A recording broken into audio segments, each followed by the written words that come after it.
We brought you the sad news on this program a couple of times, how many American cities all of a sudden seem to resemble slums.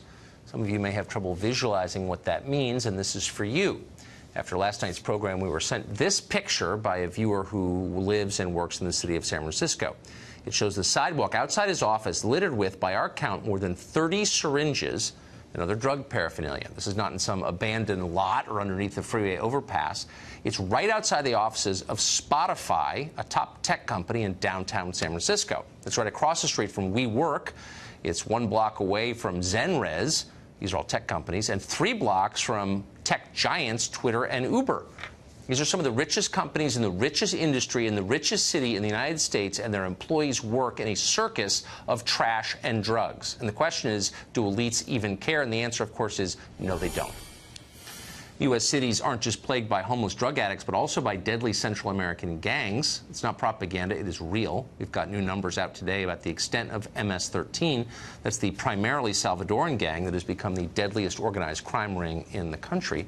Jessica Vaughn is Director of Policy at the Center for Immigration Studies, and she joins us with those numbers. Jessica, thanks for coming on. Glad to be with you. So MS-13, despite, it sounds like, efforts from the federal government, is metastasizing. Is that what the numbers show? Well, it is.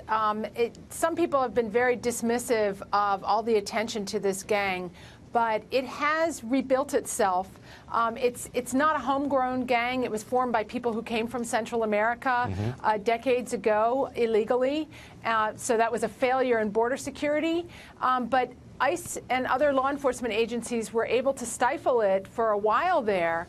But in recent years, it's really rebounded because of this. It took advantage of this surge of unaccompanied minors that's been going on for several years, and also the lack of immigration enforcement. So they have come back with a vengeance, and this is not just petty gang violence, nuisance crimes. We're talking murders, hundreds of murders that MS-13 members have been arrested for.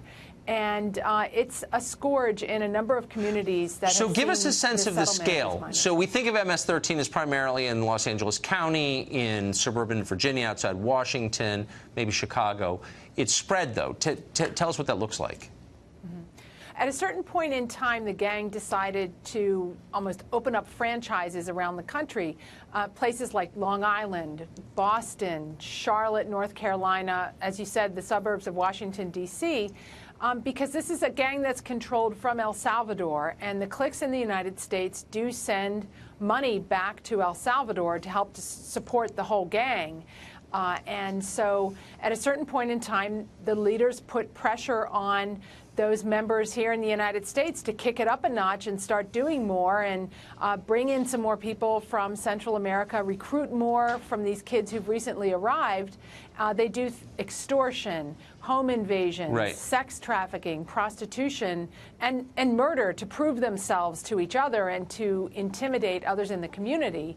And we found that they were active in 22 states just in the last few years, and concentrated, as I said, in those areas that experienced a lot of the illegal arrivals from Central America. And it's urban, it's rural as well, in some places that have never had this kind of a gang presence before, and it's difficult for them. And we should point out that the victims are almost all immigrants, something that immigrants' rights advocates, so-called, ignore, ironically. Jessica, thank you for coming on and telling us that. I appreciate it. Thank you.